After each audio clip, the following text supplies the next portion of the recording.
Mas vamos lá, estou recebendo hoje aqui o vereador da cidade de Fortaleza, Reginaldo Souza Nascimento, sargento do Corpo de Bombeiros, foi sargento do Corpo de Bombeiros, professor de Educação Física, mestre em Educação pela UFC, ator e diretor de teatro, além de vereador da cidade de Fortaleza desde 1919.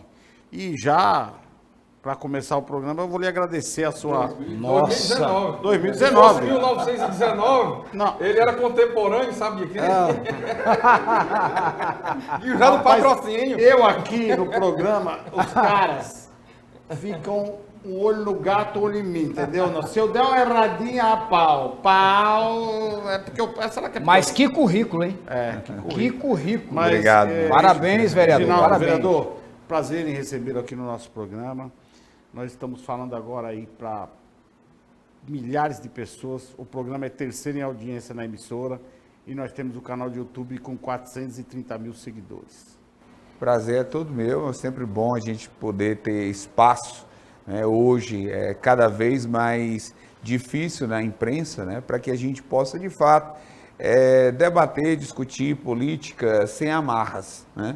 A gente está vivendo um momento muito delicado em termos de Brasil, de uma mídia muito militante, de uma mídia completamente parcial, que fere até aquilo que é princípio do jornalismo, e fica difícil para a população ter acesso à notícia de uma forma isenta, como deveria com os grandes veículos de comunicação, realmente todos adotando apenas bandeiras, né, e fazendo defesa de interesses que não são aqueles que deveriam ser o do jornalismo, o da verdadeira notícia. Então é muito bom ter um espaço como esse, para que a gente possa aqui falar abertamente, discutir, divergir. Sem roteiro, Aí é melhor sem ainda. interesse, porque aqui nós já brigamos com políticos aqui, por divergências. Verdade. Porque a nossa defesa aqui é para o cidadão, E do cidadão. tá? E da cidadania. Principalmente da cidadania, sempre levando ética, postura, e nós não vamos deixar de falar aqui, nós não temos roteiro aqui no nosso Verdade. programa, não é isso, Márcio? Verdade. Mais uma vez, boa noite. Boa noite, Macieri. Boa Como é que tá, noite, meu jovem? Rebouças. Hoje eu prometo que eu vou brigar menos com você. Claro, Você perturba. eu quero saber se vai ser exigência dos apresentadores a barba, porque o Rebouças já está com essa barba desse tamanho, a do Macieri está crescendo. Eu tirei a minha hoje, se eu soubesse não teria tirado também, né? Mas, vereador... Ele tá com ciúmes, o Rebouças? Ele quer ficar bonito. Ele quer ficar bonito. Vereador, nós recebemos aqui recentemente o deputado estadual Noélio, e uma das preocupações que virou pergunta para ele... Mas deixa eu apresentar o Rebouças primeiro, você já está entrando na Perdão. pergunta. Primeiras considerações, por favor, nosso Perdão, boa noite, telespectador, boa noite, Rebouças, Macieri e o nosso convidado, boa noite. Boa noite. Daqui a pouco você volta com a Boa pergunta. noite. Rebouças. Segura ela aí. Rapaz, tá Isso aí- Ele tá muito eufórico, não tá? Isso foi só para ele dizer que não fui só eu que errei. Para você ver, né, a importância de trazermos uma figura pública, né, um político, onde nós podemos falar de todos os temas sem amarras, como bem falou aqui o vereador, tanto que o Márcio não está nem segurando nem para fazer. Então, muito boa noite, Macieri, boa noite, vereador, boa noite, Márcio, boa noite, telespectador. É sempre um prazer estar aqui contribuindo para fortalecer a cidadania do povo cearense. Mas antes da sua pergunta, eu preciso fazer o que eu sempre faço aqui. O público em casa, ele sempre tem a curiosidade de saber como as pessoas surgiram no mundo político. Qual a tua origem, né? Como cidadão, né? Então fala um pouquinho para aquela câmera lá, como foi sua trajetória, nasceu aonde, estudou aonde. Eu sei que Vossa Senhoria foi sargento da Polícia Militar, do Corpo de da Bombeiros. Polícia Militar. E agora hoje é um vereador respeitado na nossa cidade, né? Amém. Então o público Obrigado. quer saber. Vamos lá. Olha, eu sou filho de um operário da antiga indústria de ferro, na nossa Refesa, né? E meu pai sempre foi um homem muito politizado, né? E também foi militar das Forças Armadas e queria ter um filho militar. Eu sou o 14º de 15 filhos. Sempre estudei em escola pública E logo desde a adolescência realmente despertei o interesse pelas discussões políticas, em grupos de grêmio estudantil, mas flertei muito tempo pela política, mas fui pai muito jovem, precisei começar a trabalhar já aos 18 anos de idade, quando nasceu a minha primeira filha, depois veio o segundo, e isso foi me afastando um pouco, e aí entrei para o Corpo de Bombeiros com 23 anos de idade, mas sempre ali tentando participar do debate político da nossa cidade, do nosso estado, fiz militância, sim, fui cara pintada, queria, né, uma mudança do nosso país, me decepcionei muito com a política, já estava com as minhas aspirações sepultadas de fato acreditar em algo que fosse novo, e aí de repente conheci em 2011 o Capitão Wagner. Ele tinha acabado de assumir o mandato provisório de 4 meses numa licença, substituindo a deputada Fernanda Pessoa, e ele convocou os militares para realmente buscarmos dignidade, né, valorização da nossa categoria, que não existia, respeito por uma classe tão importante, e a partir dali surge um movimento forte dentro das forças policiais, do Corpo de Bombeiros no estado de Ceará, que ecoam até hoje e que acabaram, de certa forma, carregando, né, impulsionando também a trajetória política do Capitão Wagner. Nós fomos a reboque, ele me convidou para fazer parte desse processo junto com ele, inicialmente presidindo a entidade representativa de militares, posteriormente, quando apresentou meu nome para ser candidato em vereador em 2016, só em 2019 eu assumi, quando eu estava na suplência do deputado Soldado Noélio, e assumi o mandato de vereador em Fortaleza, também tendo estado na disputa, né, da chapa de senador da República com o Eduardo Girão, nosso senador, do qual eu sou o primeiro suplente, atualmente está lá na Câmara do Senado Federal. Fez faculdade de Educação Física? Aí cursei Educação Física já depois de adulto, com 3 filhos, cursei mestrado, fui ser professor universitário. Nesse momento, aliás, ainda gravei, falou de teatro, mas eu gravei 3 filmes que foram um sucesso nacional. Fiquei sabendo aí, sabia? Cine Hollywood, 1 e 2, Shaolin do Sertão. Mas isso tudo... Qual era o seu papel, que eu tô curioso? O Cabo Amâncio no Cine Hollywood. Meu Deus! 1 e 2, o policial do filme. E no Shaolin do Sertão, infelizmente, era o besouro do cão que fugiu da briga, né? Então, é uma passagem meio estranha nesse momento. Mas agora, todo esse trabalho com a arte, com a educação, a própria trajetória militar, ela foi colocada completamente em segundo plano para esse projeto político, né? É uma contribuição que eu quero dar para a minha cidade, para o meu estado, e não tem muito espaço para fazer outra coisa. A política, ela absorve demais a gente, principalmente quando você quer, de fato, fazer um mandato participativo, quando você quer, de fato, atender as demandas da população e do seu eleitorado, você não consegue fazer mais nada. Então, 24 horas dedicação política, total ao público. Dedicação exclusiva, não tem como pensar em outra carreira nesse momento. Certo. Márcio, agora é a tua vez. Agora, Márcio. Mas que bom que você pediu essa pausa para ele apresentar esse histórico, porque eu vou pedir licença a você para usar uma expressão que a única pessoa que eu usei foi para o Dr. Cid, né? Com esse currículo, militar, vereador, formação em educação física, fez mestrado pela UFC, ator, em Cine Hollywood, que eu assisti, né? Eu vou pedir licença para usar a expressão, né? Monstro sagrado em grau superlativo. Ô, rapaz, que coisa... Eu acho que só tem um problema aí. Já ganhei o dia. Eu tô curioso de saber, viu, Rebouças? Sim.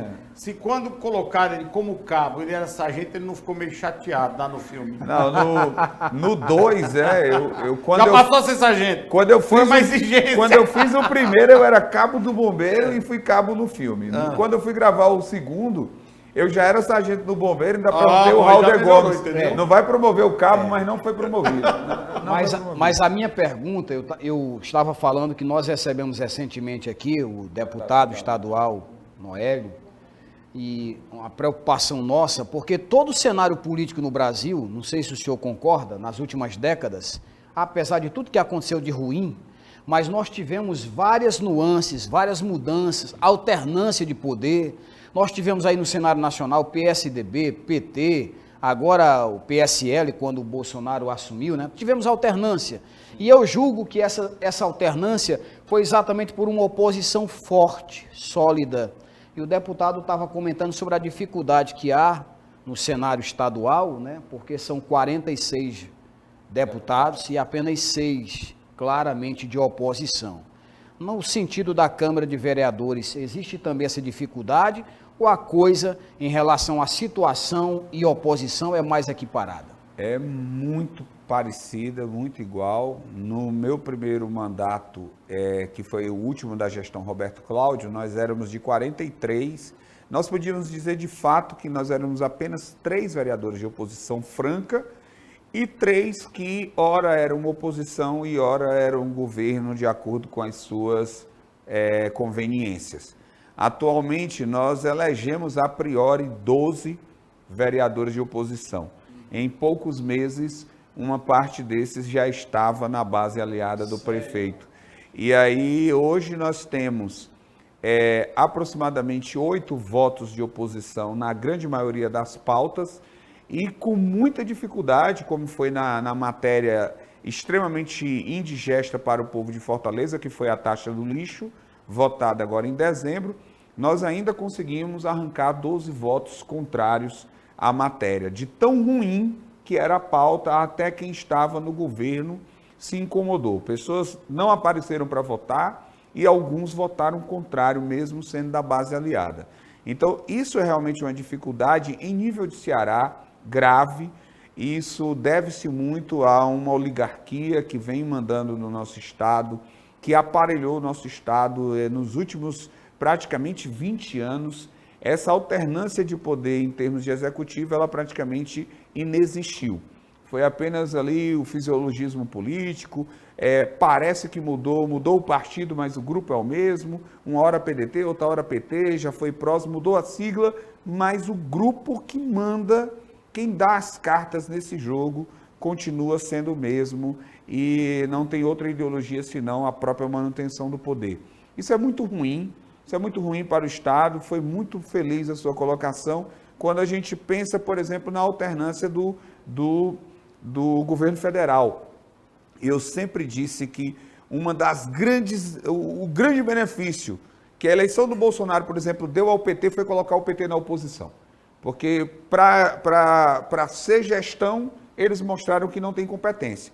Para ser oposição, eles pelo menos sabem fazer zoada. E esse é o lugar que talvez eles nunca deveriam ter saído em termos de política nacional e estão querendo voltar, né, para dar a volta por cima e aí numa eleição que vai ser realmente, no meu ver, bastante complicada. Mas essa alternância é necessária. O presidente Bolsonaro tem uma oposição dura, né, que envolve desde imprensa a artistas e essa base de esquerda, intelectuais. Mas isso é bom porque isso fomenta a discussão, isso estimula o gestor a cada vez mais procurar fazer melhor, né? Que é o que ele tem tentado dar respostas, de mostrar que ele fez diferente, de mostrar que ele realmente, de fato, estancou a sangria da corrupção dentro da máquina pública, e isso é algo que precisa ser destacado. Erros à parte ou não do presidente da República, eu penso, Márcio, que tem uma quebra de paradigma no governo Bolsonaro que precisa ser destacada historicamente. É o primeiro presidente de muito tempo que se preocupou em concluir obras que não são suas, que é algo horrível na gestão pública. Quem assume porque não é seu e não vai levar seu nome, simplesmente abandonar, né? E o governo Bolsonaro não se preocupou com isso e entregou ao povo aquilo que ainda vai levar a assinatura de antecessores seus, porque ele entendia que era recurso público. É a chamada política de Estado e não de governo. Política de Estado, não de governo. A gente precisa parar de fazer política para 4 anos, né? E fazer política pensando em reeleição. Eu acho que a gente não precisa, desculpa, só fazendo um adendo. Já que sem roteiro, interrompa uma hora que quiser. Eu até falo para o público em casa o seguinte: a gente não precisa parar de fazer política. A política existe, a política está aí. A gente precisa saber em quem vai votar. Então, vou repetir mais uma vez. Não troque seu voto por um milheiro de tijolo, por um saco de cimento. Uma caça de frango. Olhe o seu candidato. Mais uma vez, vou repetir. Toda semana eu vou falar a mesma coisa. Olhe aquele candidato que gasta 2, 3 milhões na sua campanha e durante o mandato dele vai receber 1 milhão de salário. Por que isso acontece? Porque você vota errado. Então, se você votasse para o seu bem, para o bem da sociedade, você faria uma análise mais profunda, acompanhando a fala de cada vereador, a fala de cada deputado, a fala de quem sobe no púlpito dizendo que vai te defender. Olha o que ele disse na narrativa logo no início. Eram 12, 4 migrou. Migrou por quê? Se eu tenho um idealismo, eu vou migrar por quê? O que me faria migrar? Que estranho, né? Vocês não são burro, pô. Quanto foi isso, né? Pensa um pouco mais. Marciano. Né? Agora, assim, só para finalizar. Aqui nós trouxemos vários políticos. Tem alguns que se oferecem para vir aqui que eu não trago, você sabe disso. Que não vale a pena, porque eu não tenho paciência para ouvir babaquice. Já recebemos o secretário do governo. E ninguém vai fazer hipocrisia aqui. Quer vir, venha, mas aquilo que eu falo, né, quando me ligam. Quer vir, venha. Mas eu preparado para responder o que não quer. vai ouvir o que não quer, vai falar o que quer, vai ouvir o que não quer. Então, Já recebemos secretários do governo estadual, né? Exatamente. Da situação também. E secretários que passaram meio apertado aqui, que se diga de passagem. A pré-produção tá rindo lá. Passaram bem apertados aqui. Então, não é questão de política, de politicagem. É questão aonde você põe o seu dedinho na hora de votar. Eu falo toda semana isso. Todos os dias. Agora eu vou inaugurar meu programa na rádio. É um programa diário na rádio. E doa quem doer. E o pau vai comer. O cacetete vai para cima. Entendeu? Porque eu não tenho rabo preso com ninguém. Eu já disse para vocês. 3 emissoras querem o meu programa, mas 2 não condiz com a minha ética, com a minha personalidade. Ninguém vai me comprar. Eu não vivo de TV. Eu sou um empresário realizado. Então, presta atenção, gente. Aonde vai pôr o dedo na hora do voto? Como o Rebouça diz, carcaça de frango não dá. Rebouça, eu tenho uma pergunta pro vereador, mas eu vou deixar para o próximo bloco. Vai demandar mais tempo para a resposta. Então eu queria falar do que já estamos falando aqui, né? Infelizmente nós dizemos no estado, vereador, e no município, falando aqui de Fortaleza especificamente, aonde existe ainda essa candidatura de vereadores, por exemplo, que estão almejando um cargo não em prol da sociedade, do cidadão, em benefício da sociedade, mas em prol do próprio bolso, da própria família. E a prova clara disso é o quê? Nós não temos oposição, nós precisamos de um terço para abrir uma CPI, né, um terço de votos de vereadores para abrir uma CPI, para investigar, por exemplo, os milhões pagos inspiradores para empresas de venda de clipe e de caneta para escritório. Que o pedido da CPI era meu e as assinaturas de fato. Desse caso específico, né? Do caso específico. Vocês conseguiram quantos votos para essa CPI para apurar esse desvio milionário durante a pandemia? Na época do hospital de campanha, que a gente fez o pedido de abertura da CPI, nós devemos ter tido 10 votos, daí agora aqui de cara não vou me lembrar, mas nós não chegamos a quantos vereadores são? Votos. Nós somos 43. Então, olha aí, vocês aí de casa, eu vou repetir. São 43 vereadores. Todos vocês aí que estão sentados nos vendo aqui agora, sabem que milhões e milhões e milhões foram desviados. Aí, um vereador sério pede. Investigação. Ele não está acusando investigar, ele não está acusando ninguém, não. Ele pede, investigar. Vamos fazer uma CPI. Investigar. O que significa a sigla CPI? Comissão Parlamentar Parlamentar de Inquérito é um inquérito, como é um inquérito policial. O que é um Pronto. inquérito? Pra Um verificar- procedimento administrativo Pronto. meramente informativo. Para verificar Pra apurar. se há culpa de alguém ou não. Tá certo? Para depois sim ele responder pela... Havendo indiciamento, é encaminhado ao Aí órgão do eu Ministério pergunto Público. para vocês, conseguiu 10 votos de 43. Nem apurar conseguiu. Quer dizer, ou 33 foram contra por quê? Foram contra uma realidade que acontece no dia a dia, que se chama extorsão. Essa é a pura E realidade. o problema começa infelizmente, cidadão, telespectador, no eleitor. Né? A única coisa aqui que eu vou discordar da fala do vereador, quando ele disse, né, aqui atribuiu a culpa, eu até entendo a sua fala, a culpa dessa questão de não ter oposição a uma oligarquia que manda, uma família que manda no Estado, e é verdade, mas aqui eu quero atribuir uma culpa ao eleitor que tem vereador aí que se elegeu vendendo comprando voto com carcaça de frango. Pô, eleitor que chega para o candidato e diz: quanto é que tu vai me pagar para votar em ti? Desse jeito, durante a eleição. Tu vai me dar quanto para votar em ti? E aí tá aí. Você agora tem mais uma taxa para pagar, taxa de lixo, tá? Você paga uma taxa de iluminação pública que, no meu ponto de vista, é ilegal, nem deveria existir a taxa de iluminação pública, mas não aparece uma bancada com uma quantidade de votos na Câmara dos Vereadores para revogar essa legislação da taxa de lixo, porque tudo que o prefeito faz, tudo, preste atenção, o poder do vereador, ele é semelhante ao poder do deputado federal. O deputado estadual, ele tem menos ingerência na vida do cidadão do que um vereador e do que um deputado federal. O deputado estadual, ele só fiscaliza mais os gastos do Estado, do governador do Estado. Um vereador e um deputado federal, ele legisla sobre leis que têm impacto direto na vida do cidadão. Por exemplo, taxa de lixo. Para o prefeito colocar uma taxa de lixo, ele não chegou e disse: olha, eu vou botar taxa de lixo e você vai pagar, cidadão. Não. Ele manda o projeto de lei, ou algum vereador da base aliada dele cria o projeto de lei, e ali é votado na Câmara dos Vereadores, e sendo aprovado pelos vereadores, o prefeito vai e sanciona. Se não fossem os vereadores que vocês elegeram em Fortaleza, que são apoiadores dessa oligarquia aqui falada, dos Ferreira Gomes, para a gente ser aqui bem claro, não teria taxa de lixo hoje para você pagar. Então você nem discordou dele.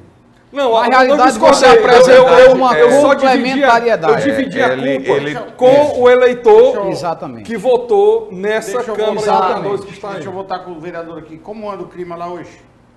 Na Como casa, sempre é. com relação a... Olha, Essa questão do lixo. Essa questão da taxa do lixo, ela foi muito indigesta. Então, esse projeto vai voltar à discussão, porque ele realmente, de fato, causou uma repercussão tão negativa e, infelizmente, faltou pressão popular.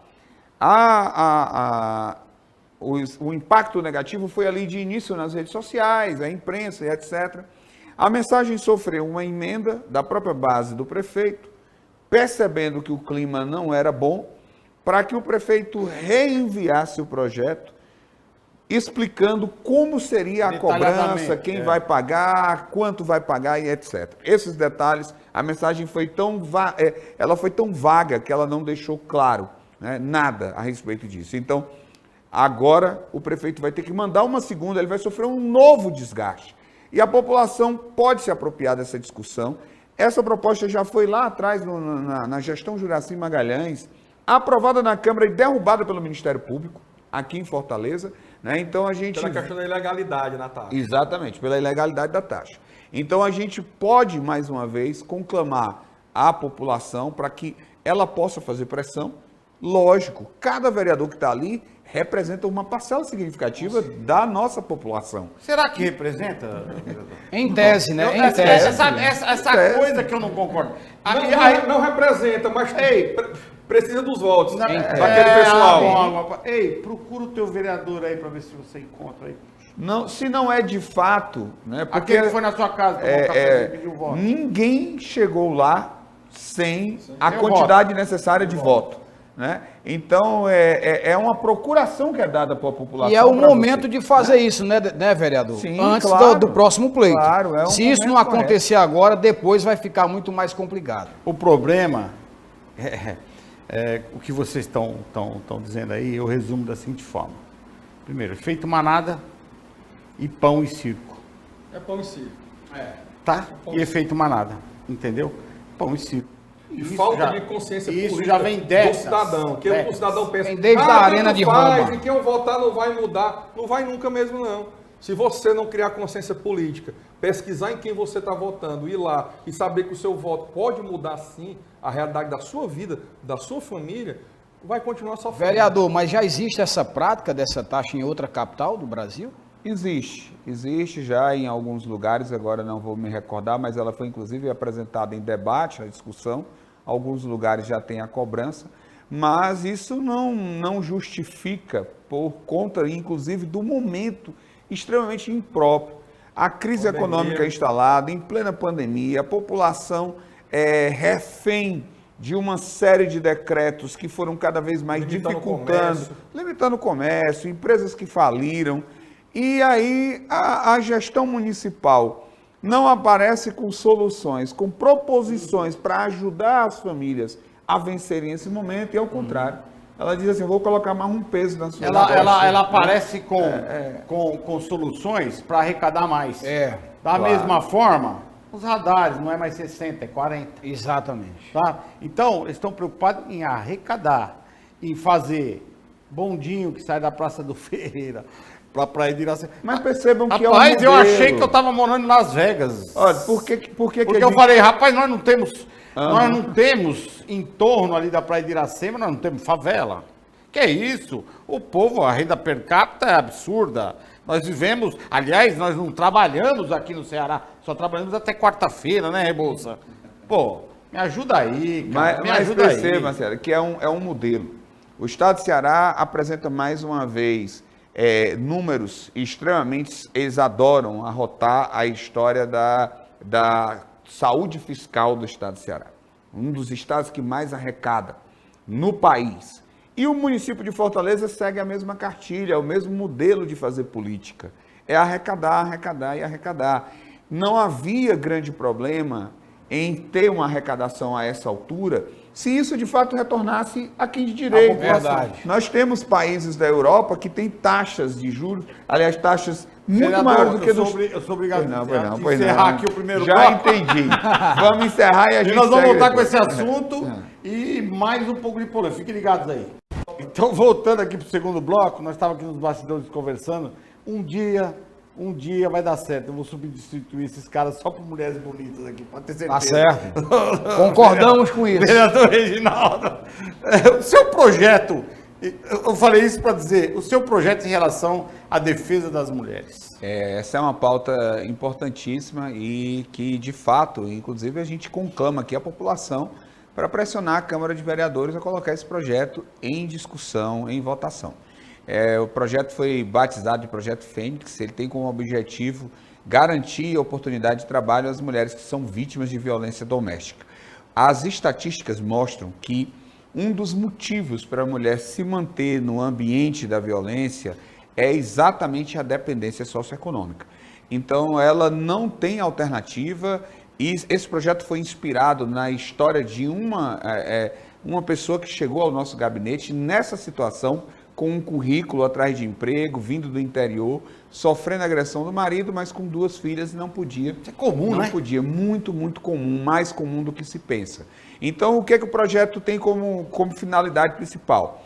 Um percentual, e é um percentual pequeno, dessas empresas que já prestam serviço ao município, que infelizmente muitas vezes é apenas para cargos de indicação política, eles serem cedidos para essas mulheres que estão ali catalogadas dentro da Secretaria de Segurança Pública como vítimas de violência doméstica.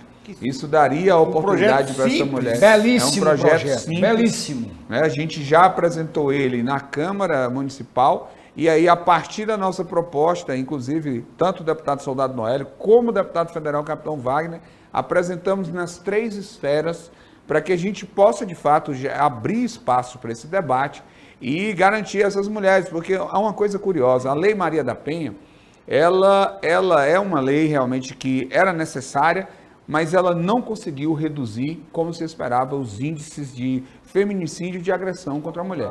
Nós precisamos resolver esse problema de forma cultural. E aí, um dos gargalos para isso é a nossa realidade da mulher, que ainda é completamente dependente, né, do seu companheiro, parceiro ali, porque ela foi mãe cedo, não tem alternativas, e a gente precisa ir criando mecanismos para que a mulher possa se libertar desse jogo. Ou seja, depende do marido para comer, para sobreviver.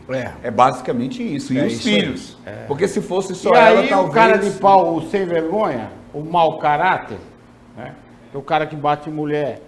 Primeiro que o cara que bate em mulher é covarde. Nunca vai enfrentar um cara do tamanho dele. Nem menor. Covarde. Aí o mau caráter se aproveita e espanca a mulher. que eu sempre digo também, eu não sei como é que depois consegue deitar na mesma cama e levar para ele, eu mando, né? Tipo, sei lá, coisa de maluco, eu não consigo entender. É um tipo de crime muito complicado de se analisar isso aí. Eu queria aproveitar que nós estamos aqui tratando já de um tema, adentrando a criminalidade, né? A segurança pública, a violência. Eu queria trazer aqui um tema bem pertinente à Fortaleza. Nós sabemos que Fortaleza, nos últimos 10 anos, tem ocupado entre primeiro, né, segundo, terceiro, quarto lugares de capital mais violenta do mundo. Isso é muito grave. Isso é muito grave. Nós estamos numa cidade onde cabeças são cortadas e expostas na internet, onde pessoas cortam cabeças, como agora há pouco, no campo de futebol de crianças. Mata aquela cabeça ali como se fosse algo normal e a população está se acostumando. Não se indigna mais nem com o homicídio, nem com o esquartejamento, nem com o estupro. Isso é terrível para a sociedade. Mas a questão que eu quero trazer é a seguinte: alguns municípios do interior, nós sabemos que a Guarda Municipal ela tem como função esse símbolo legal de guardar e zelar pelo bem, pelo patrimônio do município. Ela não tem uma função de segurança pública no sentido de combate à criminalidade em geral, mas apenas ao combate a alguma criminalidade contra o patrimônio físico do município. Mas, devido à grande violência do estado do Ceará, dos estados mais violentos do mundo também, algumas prefeituras têm criado secretarias de segurança pública dentro do município, ainda que não haja previsão constitucional para isso, e nem, de certa forma, legal também. E tem usado a Guarda Municipal como mais uma ferramenta de auxílio, força auxiliar da polícia, para combater a criminalidade. Em Fortaleza, eu não vejo essa movimentação. Na capital, em Carina, eu não vejo essa movimentação dessa Secretaria de Segurança, digamos assim, municipal, com o uso da Guarda Municipal como uma força auxiliar da Polícia Militar, muito embora na capital, que tem essa quantidade tão grande populacional, 2 milhões, mais de 2 milhões de habitantes, a legislação permite o uso de arma de fogo pela Guarda Municipal e isso já vem sendo implementado. Então, a minha pergunta para o vereador como está isso no âmbito municipal de Fortaleza? Existe algum projeto de lei? Existe alguma tendência a querer criar essa Secretaria de Segurança que possa usar a guarda? Tudo bem, depende muito do Executivo, mas isso dentro da Câmara dos Vereadores, existe um debate para que se use a Guarda Municipal como uma força auxiliar armada da polícia? Olha, eu sou um total defensor dessa ideia. Eu, como agente de segurança pública há 27 anos, fui representante de classe durante quase 12 anos seguidos e visitei vários lugares do Brasil onde guardas municipais armadas têm se tornado referência no combate à criminalidade. Em algumas cidades do interior de São Paulo, do Paraná, isso já tem se tornado uma realidade. Aqui em Fortaleza, a secretaria existe. A Guarda Municipal tem ainda dificuldades com relação ao acesso ao armamento, não é toda a Guarda Municipal que é armada, e é interessante que quando você fala da função da Guarda e fala do patrimônio, mas o munícipe está envolvido nisso. Sim, eu posso dizer que o munícipe é um patrimônio do município. Exatamente. Mas é porque a legislação é bem específica em falar em patrimônio material, sim, né? Sim, é claro. Prédios públicos. Essa realidade hoje, ela já está presente. Olha, você tem o guarda municipal que trabalha dentro dos terminais de ônibus, que é um equipamento público gerido pela gestão municipal. Uma praça é um patrimônio público gerido pela gestão municipal. O entorno de uma escola, tanto que as torres de segurança, elas realizam esse trabalho e já têm feito abordagens e apreendido armas e etc. O que precisa? Precisa de que isso se torne, de fato, uma concepção de política pública, de política de Estado, de política do município, de que, de fato, a Guarda Municipal não dá para acreditar que a Polícia Militar sozinha ela vai dar conta do tamanho do monstro que foi criado para ser combatido. Você citou aí logo de cara, nós partimos do 7º lugar quando o Fortaleza apareceu pela primeira vez em destaque internacional. Foi quando ela chegou ao 7º lugar. Isso já foi um impacto do mundo. De repente, nós estávamos entre os 3 primeiros. E, de repente, eu me lembro que isso tem basicamente uns 10 anos atrás. Só curiosidade, quais são os primeiros? Primeiro e segundo? Primeiro e segundo, atualmente... Deve ser lá para o Afeganistão. Te confesso que esse número agora que eu não tenho. Do último censo. Cidades da Colômbia, Né? Eu acredito que nem mais Hoje está na mais Colômbia. não, hoje mais não, porque a Colômbia não hoje é está mais na exemplo Colômbia. até. Colômbia Mas deu uma antes, volta antes. por cima nisso. Foi. Talvez o México e alguns outros países que ainda estão com uma situação econômica muito grave, ruim. não, grave. O México por causa do Mas narcotráfico, veja né? só, olha o que foi colocado aqui. Eu me lembro a primeira vez que chegou para mim uma imagem de uma decapitação aqui em Fortaleza. Isso já tem mais de 10 anos, foi um caso isolado. E agora não, virou fato comum. E qual é a grande problemática disso? E você foi muito feliz, Carlos. É naturalizar o crime. Quando a população começa a se deparar com esse tipo de situação, uma criança, um adolescente, uma mulher, uma mãe, que ela não se escandalizar mais com ver pedaços de pessoas sendo cortados e jogados na rua, nós estaremos A causando... perca da sensibilidade. Totalmente. Nós estaremos causando um problema sério até de saúde. Porque não é admissível que uma cabeça seja colocada na marca de um pênalti de um campo onde transitam crianças, jovens, pessoas comuns e de repente isso se torne algo aceitável. Agora vejam como isso está sendo conduzido. O poder público, ele fugiu desse debate, cara. Ele fugiu totalmente desse debate. O governo do estado de Ceará, o governador Camilo Santana, e aqui eu preciso destacar e dar nome. O governador Camilo Santana... Perdeu o controle faz ele tempo. perdeu o controle faz Faz tempo. tempo. Ele sabe que essa pauta é indigesta para ele e ele foca toda a sua energia em falar de pandemia, quando essa outra pandemia que se instalou no Ceará, que é a criminalidade, Corona Mata bala. muito mais. é de sua responsabilidade, Mata muito tem mais. matado tudo muito mais, e ele faz de conta que nada está acontecendo. Nós temos um governador que lavou as mãos e entregou a problemática da segurança pública nas mãos das facções criminosas.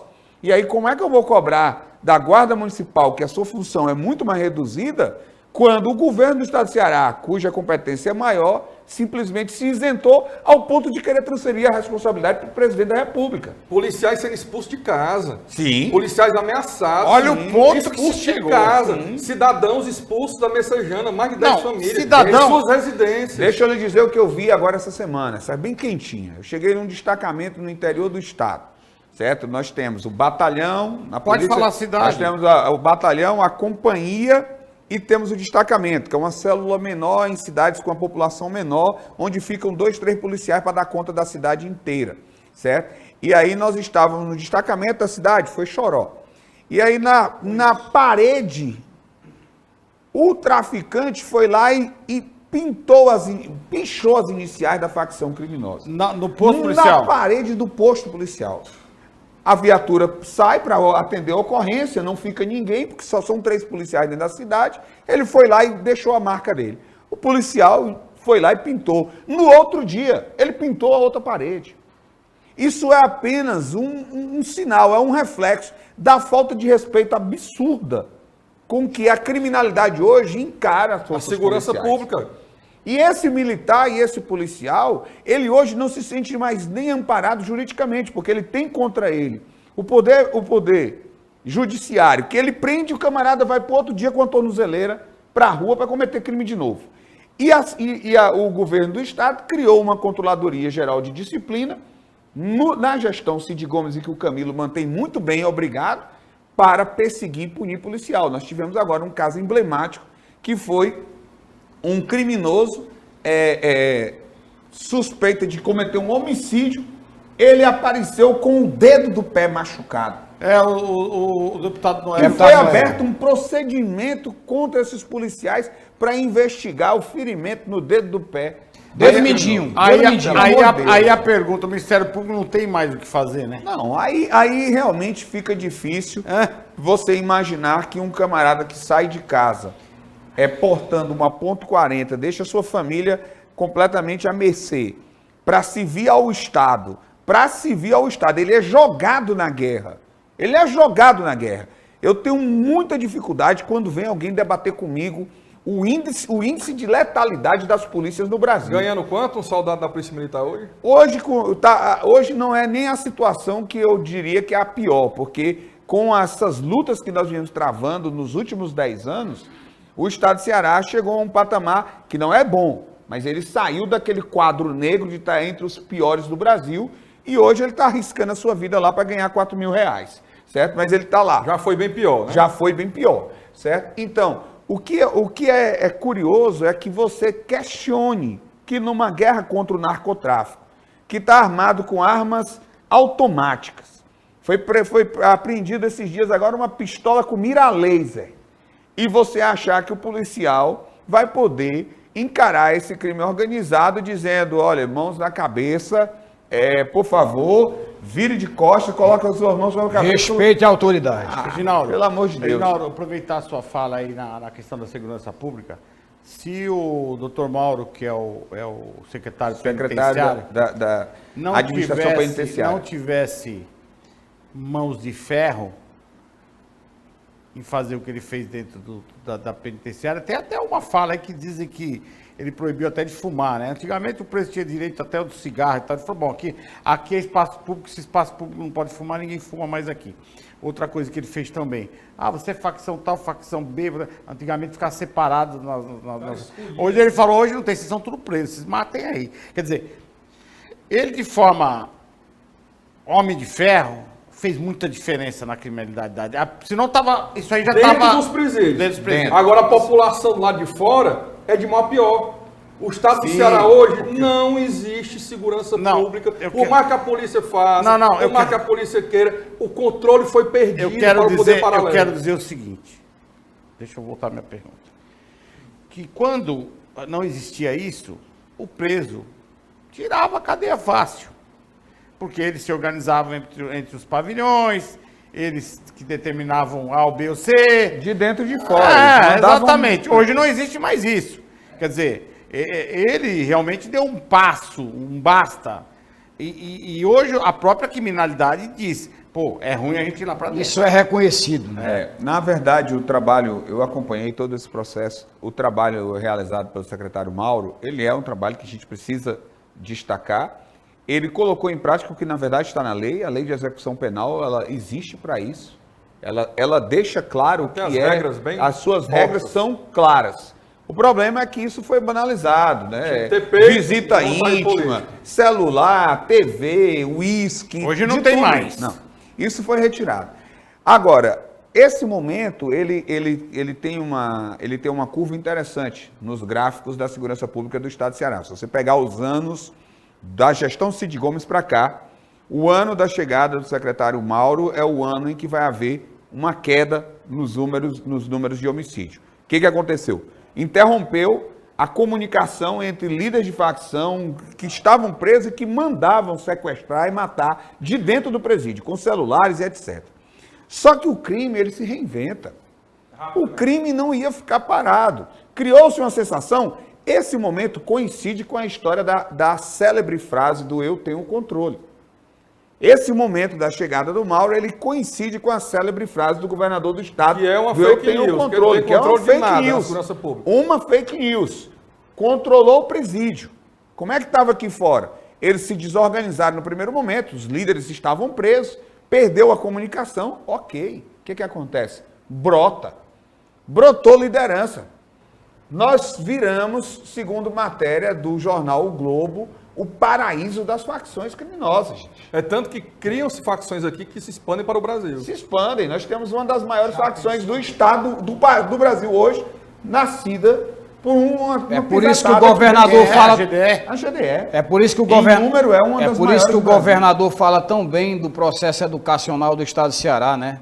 Forma muito bem membros de facções. Olha, quando eu vi o ex-secretário André Costa, com toda a sua boa vontade, delegado de polícia, estabeleceu algumas áreas e vamos chegar e vamos dominar.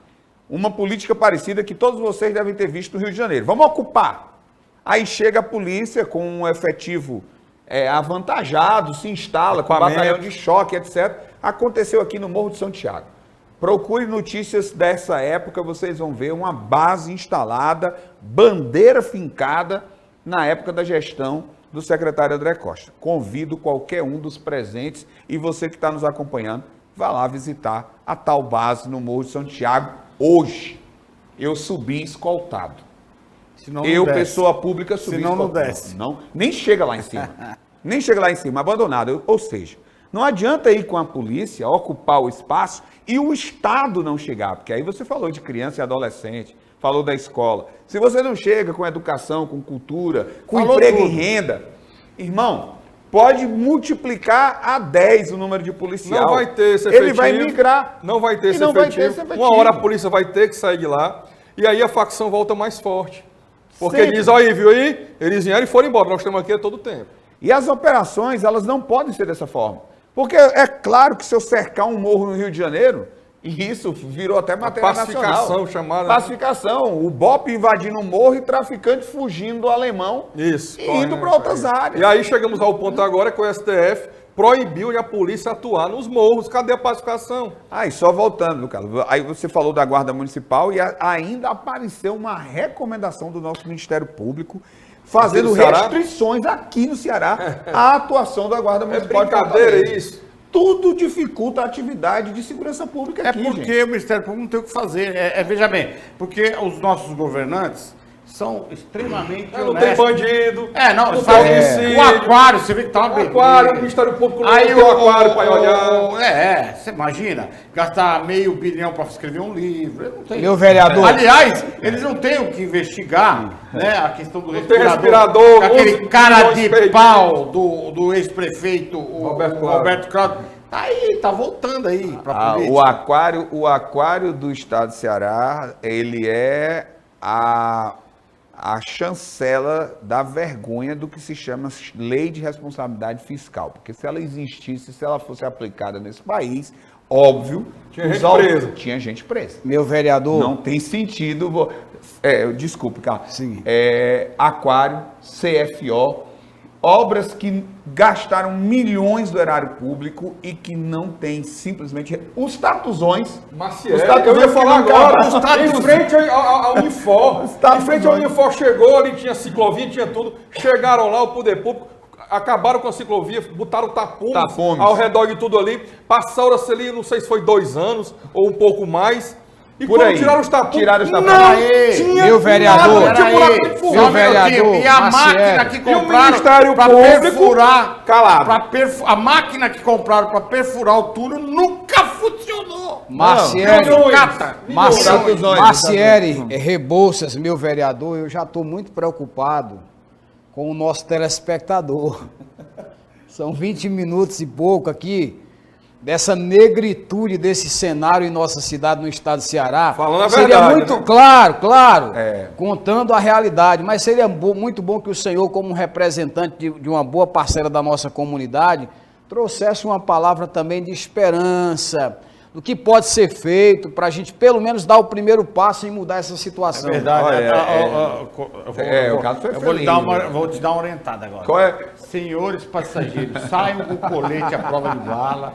É a palavra de esperança. Usem capacete balístico, né? Compra um carro blindado, Um carro blindado. quem puder. Pode falar, vereador. Não tem. Bom. Se você vive no estado como o nosso, aonde facções dominam, então Arranca não um dá pra cabeça. falar que tem um Mas ladrão, o- não dá. cabeça. Mas ele, como vereador, ele sabe que ele precisa levar essa palavra para a Ah, comunidade. sabe nada. Ele sabe.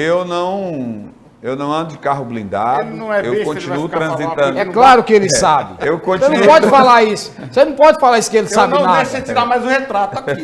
Ó, você não pode dizer que ele não sabe nada. Fala, Reginaldo. Com certeza o nosso vereador vai trazer uma palavra de esperança para Reginaldo, o você. vereador vai dizer os projetos que ele tem para melhorar a vida do cidadão. É lógico. E que precisa de um apoio popular para que isso seja Exatamente, Não, essa mas palavra de mas esperança. mas o Carlos é feliz de qualquer forma. A gente não pode negar que o Brasil agora, recente, a nossa história recente, deu uma mostra popular de que está no seu limite da aceitação desse tipo de absurdo na gestão pública, como foram os escândalos do Petrolão, né, e tudo aquilo que está envolvido ali com quase 13 anos de gestão Lula-Dilma, e foram interrompidos por uma candidatura sem recursos, sem dinheiro, sem apoio.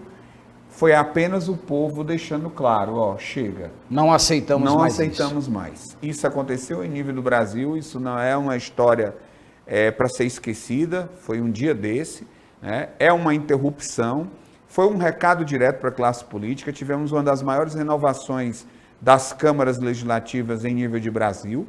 ainda não é o suficiente. É preciso que você entenda que se você quer mudar, você não pode apenas eleger o presidente, você tem que eleger o presidente, o senador, o deputado que alinhem com aquilo que a população espera. Que pense da mesma forma. A mesma forma em nível de governo e de prefeitura, mas o que é bom, Carlos, é dizer, Márcio. o regime, desculpe, Márcio, o regime é o mesmo. Ontem eu estava na cidade de Horizonte, aqui pertinho, discutindo política com a população. Primeiramente eu tive uma decepção de cara na primeira reunião, o cara chegando para mim e dizendo assim, ó, o pessoal que disse que vai apoiar vocês esse ano aí, que a gente está já em processo de pré-campanha, veio com uma história de não sei quantos mil. Eu digo, tô fora. Certo? Já deixo claro. Aí o que eu falo. Encerra a conversa aqui, porque não tem. Não é mais nem o político atrás de comprar voto, é o eleitor atrás de vender. Exatamente. Aí quando foi para a segunda reunião, eu me deparo com uma dona de casa simples, senta diante de mim e disse, eu gostei do que você diz, eu queria só, eu vim aqui para falar que o que eu espero aqui, eu estou disposta a cuidar da praça do meu bairro. Eu quero só que o prefeito faça parte dele e eu vou de graça. E aí começou a falar e aquela mulher foi me inspirando, porque era uma eleitora que não é minha, nunca, primeira vez que me via, falando de justamente essa política isenta. Olha, eu não vendo o meu voto, eu estou em busca de pessoas que têm um compromisso. Eu digo, olha que coisa fantástica. E a gente começou a conversar, foi chegando 2, 3, 4, 5, daí a pouco o papo estava sobre isso. Então a gente precisa continuar acreditando. Eu sou esperançoso por natureza. Se eu não acreditasse nessa mudança, eu já teria desistido da política. Então, Márcio, eu estou nessa luta há 11 anos, eu sacrifiquei muitas coisas por isso, né? E quando a gente estava aqui falando de trajetórias, hoje eu não tenho mais espaço no cinema por conta das minhas posturas partidárias e etc. Porque, um adendo aí, esse cenário que é na esfera estadual, com o deputado Noélio, na esfera municipal que o senhor nos traz, né, da oposição sendo uma minoria, bastante minoria mesmo, e às vezes dá trabalho a gente ver uma mudança, já foi uma realidade na esfera nacional, lá quando o PT estava à frente do governo federal, com 70%, 80% da Câmara ao seu favor, e nós vimos essa mudança que o senhor relatou, né? Márcio, infelizmente acabou o nosso tempo. As suas considerações finais, 1 minuto. Obrigado, vereador, obrigado, aprendemos bastante contigo. Papo bom. Voou, né? Essa palavra de esperança do final aí para o nosso telespectador. Vamos seguir confiando, apesar de todo esse cenário negativo em nossa cidade e nosso estado. Vereador Reginaldo, por favor. Eu só encerro aqui dizendo que, mesmo a oposição sendo minoria, pode ser apenas um vereador ou um deputado. Se ele carregar atrás dele a opinião pública da multidão dos insatisfeitos, seja do estado ou do município, pode ter certeza, ele não é apenas um voto. Ele reverbera aqueles milhares de cidadãos que estão querendo mudança. Então, o que a gente precisa é da população mais presente nas câmaras legislativas, fazendo pressão e fazendo valer o seu dinheiro, o seu voto, a sua confiança é acreditada num político. Isso é que precisa acontecer. Rebouças. Eu sempre digo, vereador, que eu concordo com manifestações públicas, a população nas ruas é um direito constitucional. Participei agora, há pouco tempo, na Praça Portugal, de manifestações contra a questão do passaporte sanitário, segregador. Mas eu sempre digo, a grande manifestação do cidadão é na urna. E nesse ano você tem a opção de votar em deputado federal, estadual, governador, fazer uma limpeza aí e colocar o Brasil para andar e para funcionar. É isso aí. A vocês aí de casa, observem a fala de cada candidato e aprendam a apertar o botãozinho no lugar certo. Não troque seu voto por nada. Doa a quem doer.